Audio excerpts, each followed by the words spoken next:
Hello friends and my dear students, welcome to the channel pharmacy classes with doctor के साथ। आज की studio lecture में हम डिस्कस करने वाले हैं रिसर्च के बारे में।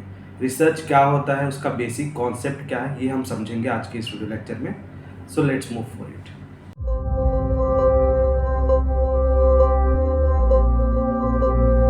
तो देखो, रिसर्च का अगर वर्ड हम लोग देखें, वर्ड पे फोकस करें तो वो दो वर्ड से मिलके बना है, री और search.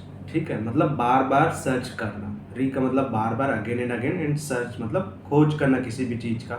But search for what, तो it is a search for knowledge. So again and again search for the knowledge is known as research. Again and again कैसे, मतलब अगर किसी टॉपिक पे सर्च हो चुका है, रिसर्च हो चुका है, तो उसको भी बार बार फिर से हमको ढूंढना रहता है। फॉर एग्जाम्पल जैसे कि एस्प्रिन एक वेल नोन ड्रग है, एंटीपायरेटिक एनाल्जेसिक ड्रग है, लेकिन ये एंटी प्लेटलेट भी है। उसके बाद में पता चला था हमको, है ना, डोज को वेरी करके देखे तो उसी प्रकार उस पर अभी एंटी कैंसर, एंटी मलेरियल, बहुत सारे अलग अलग प्रॉपर्टी निकल के आ रहा है और अभी भी और आना बाकी है। ऐसा नहीं है रिसर्च का मतलब कि एक टॉपिक पे रिसर्च हो गया तो उसको वहीं पर छोड़ दिया जाए। बार बार उस पर देखा जाता है कि इस पर और क्या पॉसिबिलिटी है और इस पर क्या आ सकता है नया, तो उसको हम बार बार करके देखते रहते हैं। That is the research. इसको और भी कई तरीक़ा से डिफाइन किया गया है, एक एक करके हम लोग समझते हैं सबको।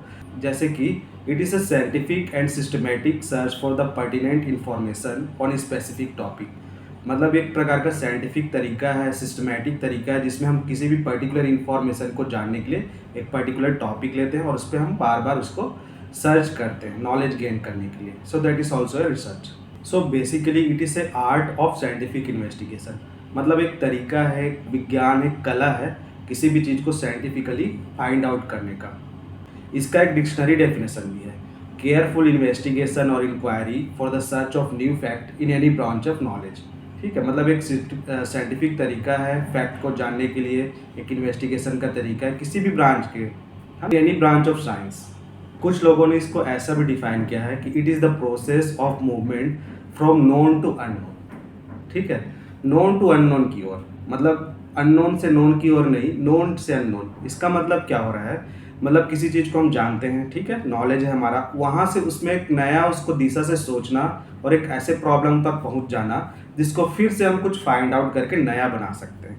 मतलब अभी तक का जो नॉलेज है हमारा, वहाँ पर से अननोन की ओर बढ़ना, एक नया प्रॉब्लम की ओर बढ़ना कि इसमें ये भी हो सकता है।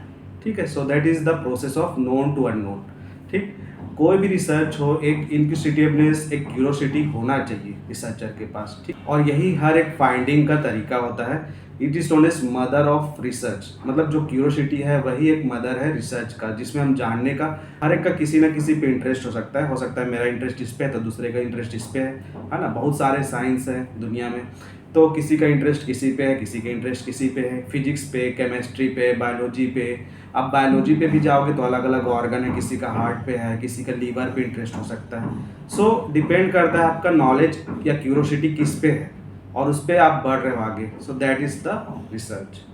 इसका एक और वाइडली एक्सेप्टेड डेफिनेशन है जो वर्ल्ड वाइड फॉलो किया जाता है, क्लिफोर्ड वुडी ने जो दिया है, एक साइंटिस्ट थे, उन्होंने इसको डिफाइन किया है कुछ इस तरह।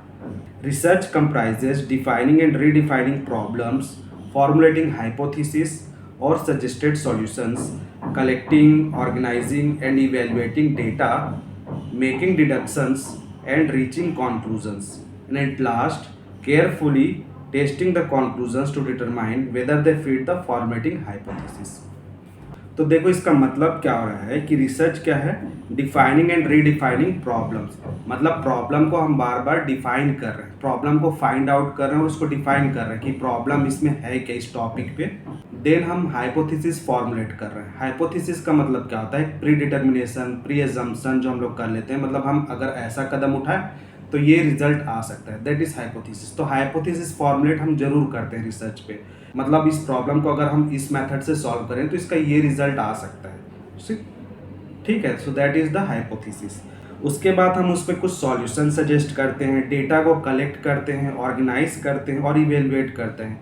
जो हम उस पर एक्सपेरिमेंट लगाएंगे तो कुछ डेटा जनरेट होगा ना, तो उसको हम कलेक्ट करेंगे, ऑर्गेनाइज करेंगे, उसको कैटेगराइज करेंगे, मतलब, और या फिर उसको बोल सकते हैं इवेलुएट करके देखेंगे कि कौन सा डेटा आया, उसको टेस्ट करेंगे, चेक करेंगे, making deductions and reaching conclusions, उसमें कुछ काट छाट करना है तो उसको करेंगे। डिडक्शन करना जब बहुत ज़रूरी है, नहीं तो हम बहुत ज़्यादा डिस्टर्ब हो जाएंगे, बहुत सारे अलग अलग प्रकार के रिजल्ट आएंगे। तो हमारा फोकस रहना चाहिए एक पर्टिकुलर टॉपिक पे, पर्टिकुलर एरिया पे, कि उस पर हमारा रिजल्ट क्या आ रहा है। इसलिए हमको रिजल्ट को, डेटा को डिडक्ट करना पड़ता है और कॉन्क्लूज़न तक पहुँचते हैं। मतलब इस पर्टिकुलर रिसर्च का क्या कॉन्क्लूज़न निकला, वहाँ तक हम पहुँचते हैं। And at last carefully testing the conclusion to determine whether they fit the formatting hypothesis. और लास्ट में हम लोग फॉर्मुलेशन, और लास्ट में हम लोग जो हाइपोथेसिस फॉर्मुलेट किए थे उसको टेस्ट करते हैं। मतलब जो हम एजम्पशन लेके चले थे कि हम मेथड ए को अप्लाई करेंगे तो इसका रिजल्ट ए आएगा, मेथड बी को अप्लाई करेंगे इस प्रॉब्लम को सॉल्व करने के लिए तो इसका रिजल्ट ये आएगा, तो उसको हम टेस्ट करते हैं कि ये सही बैठा कि नहीं। So this is known as testing of formulation. ठीक है, तो ये एक वाइडली एक्सेप्टेड डेफिनेशन है जिसको क्लीफोर्ड वुडी ने दिया है हमको। सो रिसर्च को अलग अलग साइंटिस्ट ने अलग अलग प्रकार से अपने अनुसार से डिफाइन किया है, इसके और भी बहुत सारे डेफिनेशन हैं। सो this is all about today's video. I hope अब आप लोग को रिसर्च का मीनिंग पता चल गया होगा, उसका डेफिनेशन पता चल गया होगा। मिलते हैं अपने नेक्स्ट वीडियो पे और भी इसी प्रकार के नेक्स्ट फैक्ट के साथ। Till then, thanks for the watching, thank you.